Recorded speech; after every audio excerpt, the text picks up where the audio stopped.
2025년 6월 17일 화요일 아침을 여는 생명의 큐티 시간입니다.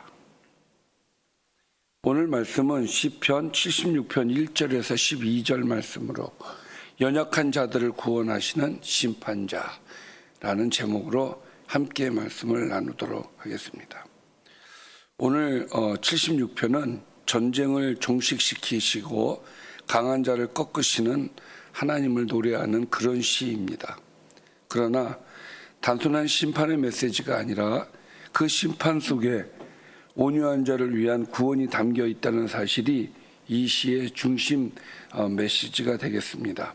그러면 시편 기자가 어떻게 하나님을 노래하고 있는지 살펴보도록 하겠습니다. 이 시도 아삽의 시입니다. 인도자를 따라 현악에 맞춘 노래. 자, 하나님은 누구신가? 1절부터 3절까지의 말씀을 보니까 하나님은 유다에 알려지셨으며 그의 이름이 이스라엘의 크시도다. 그런 하나님이시라는 거예요. 그리고 그의 장막은 살렘에 있으며 그의 처소는 시온에 있다. 가까이 있다는 거예요. 거기에서 그가 화살과 방패와 칼과 전쟁을 없이 하셨도다. 자, 이 말씀은 하나님은 가까이 계신 분으로서 전쟁의 도구를 꺾고 평화를 이루시는 하나님이시다라고 고백을 하고 있어요. 여러분, 전쟁이 끝나는 곳, 진짜 안식은 하나님, 오직 하나님의 임재 가운데, 임재 안에서만 가능합니다. 우리가 이 시편 기자의 고백처럼 하나님을 사모하고 하나님을 바라보는 그런 모습이 있어야겠고, 늘 하나님은 나와 가까이 계신 분, 내가 있는 이곳에 계신 분이시다 라는 믿음이 있어야 되겠습니다.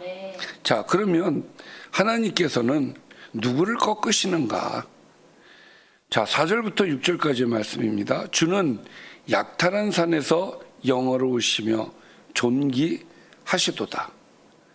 마음이 강한 자도 가진 것을 빼앗기고 잠에 빠질 것이며 장사들도 모두 그들에게 도움을 줄 손을 만날 수 없도다. 자, 여기에서 보면은 6절 읽고 말씀드리겠습니다. 야곱의 하나님이여 주께서 꾸짖으심에 병고와 말이 다 깊이 잠들었다라고 표현하고 있어요. 자, 주는 약탈한 산에서 이렇게 얘기하고 있죠. 하나님께서 약탈을 하셨다라는 표현을 쓰는 것은 악한 자들, 교만한 자들을 하나님께서 꺾으신다라는 강한 의지와 또 그런 그 사람들을 하나님께서 그냥 두지 않으신다라는 표현을 좀 강하게 어필한 내용이죠. 자, 그래서 이 말씀은 인간의 무기, 병거와 말을 표현하고 있는데 하나님 앞에서 그런 것들은 아무런 힘이 되지 못한다라는 것을 얘기하고 있고, 따라서 교만한 자, 스스로 강하다고 여긴 자들, 그러니까 병거와 말을 통해서 뭔가 군림하고 이랬던 사람들은 하나님 앞에 무너지게 돼 있다라는 이야기를 하고 있는 거예요. 우리는 하나님을 의지해야 됩니다. 병거와 말이 되어서는 안 되겠습니다. 자, 그리고 그렇게 강한 자를 하나님께서는 무너뜨리시고 또 하나님은 구원하시는 하나님이시다라고 얘기하고 있어요. 주께서는 경외받을 이시니 주께서 한번 노하실 때에 누가 주의 목전에 서리이까? 주께서 하늘에서 판결을 선포하시며 하심에 땅이 두려워 잠잠하였나니 곧 하나님이 땅의 모든 온유한 자를 구원하시고 하시려고 심판하러 일어나신 때로다. 여기에 9절 말씀에 뭐라고 표현하고 있습니까? 온유한 자를 구원하시기 위해서 무엇을 하신다고요? 심판을 하신다고 되어 있어요. 그러니까 하나님은 온유한 자를 구원하시기 위해 심판하시는 하나님이시다. 그러니까 연약한 자를 구원하시기 위해 심판의 도구를 쓰시는 하나님이시다. 따라서 하나님의 심판은 약자에게 공의가 되고 피난처가 되는 것이다 라는 것을 우리가 알 수 있어야 합니다. 우리가 어떤 억울함 앞에서 우리는 어떠한 자세를 취해야 됩니까? 하나님을 신뢰하고 온유함으로 반응해야 될 줄 믿습니다. 자, 이런 하나님이신데 그러면 나는 하나님께 어떻게 반응을 해야 되는가? 그 얘기가 이제 마무리로서 이제 이야기가 되어지죠. 진실로 사람의 노여움은 주를 찬송하게 될 것이요 그 남은 노여움은 주께서 금하시리이다. 또 너희는 여호와 너희 하나님께 서원하고 갚으라. 사방에 있는 모든 사람도 마땅히 경외할 이에게 예물을 드릴지어다. 아멘. 그가 고관들의 길을 꺾으시리니 그는 세상의 왕들에게 두려움이 싫어다. 아멘. 여러분, 사람의 노여움은 주를 찬송하게 되고 그 남은 노여움은 주께서 금하신다. 역시 이 말씀도 강한 자를 꺾으시겠다는 것이죠. 자, 따라서 강한 자를 꺾으시면서 하나님이 하시는 일은 온유한 자를 들어 세우시는 거예요. 온유한 자를 구원하시는 거예요. 따라서 하나님의 은혜를 받은 자들은 어떻게 해야 됩니까? 하나님께 서원하라. 하나님께 갚으라. 하나님께 마땅히 경외하여 하나님께 예물을 드려라. 이렇게 이야기를 하고 있어요. 감사의 표현이 반드시 있어야 되고 나를 구원하신 하나님을 위해서 내가 무언가를 하겠다는 의지의 표현도 우리에게 있어야 된다는 것이 오늘의 말씀이 되겠습니다. 하나님께서는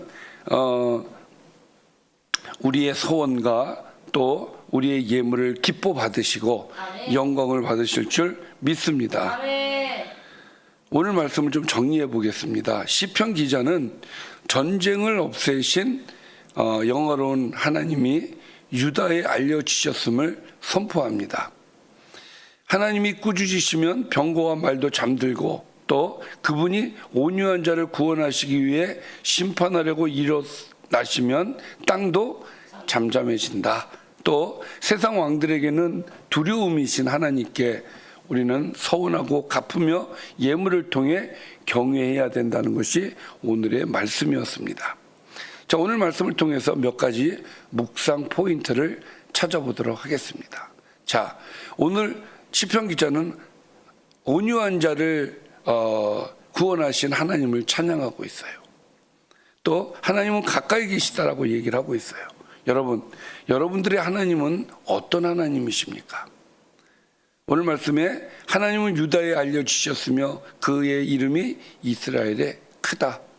여러분들의 하나님이시기를 바랍니다. 아멘. 두 번째, 나는 어떤 힘을 의지하며 살고 있는가? 세상에 많은 사람들은 힘을 의지하고 병거와 말을 의지하고 돈과 인간관계, 능력을 의지하고 살아가고 있죠. 그러나 오늘 말씀에 뭐라고 되어 있습니까? 병거와 말이 다 깊이 잠들었다. 무슨 얘기입니까? 하나님 앞에서는 다 무용지물이다라는 이야기죠. 내가 붙들고 있는 병거와 말이 무엇인가? 우리가 잘 생각하셔서 우리는 하나님을 의지해야 될 줄 믿습니다. 아멘. 세 번째는 온유한 자를 구원하신다고 하셨죠. 나는 온유한 자인가?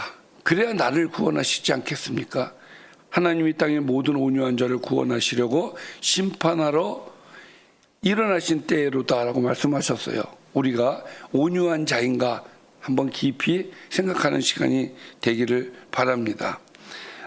나는 온유한가? 나는 하나님 앞에 내 판단과 감정을 맡기고 있는가? 또 때로는 상처받고 억울할 때 나는 과연 온유한 자로서 우리가 존재하고 있는가? 이런 것들을 우리가 좀 생각해 볼 필요가 있는 것 같습니다. 마지막으로 나는 하나님께 내게 은혜를 주신 하나님께 어떻게 응답을 드리고 있는가? 오늘 말씀해 보니까 여호와께 서원하고 갚으라. 또 예물을 드릴지로다 이렇게 얘기하고 있어요. 하나님의 구원에 감격하며 구체적인 결단과 헌신으로 우리는 반응해야 될 줄 믿습니다. 믿음의 약속, 헌신, 예물 이런 것들을 하나님 앞에 진심으로 드림으로써 하나님께 그 은혜에 표현할 수 있는 저와 여러분이 되시기를 주님의 이름으로 축원합니다. 기도하겠습니다. 살아계신 아버지, 우리의 영혼을 사랑하시고 우리를 온유한 자로 만들어 주시고 우리를 주의 백성 삼아 주셔서 우리를 구원하시고 우리를 지켜주시고 인도하여 주셔서 세상의 그 어떤 병거와 말의 그 힘 안에서도 우리를 인도해 주시고 구원하신 하나님을 찬양합니다. 오직 우리는 하나님만 바라보게 하여 주시고 내게 베풀어 주시는 그 은혜에 감사할 수 있는 우리 모두가 되게 하여 주옵소서.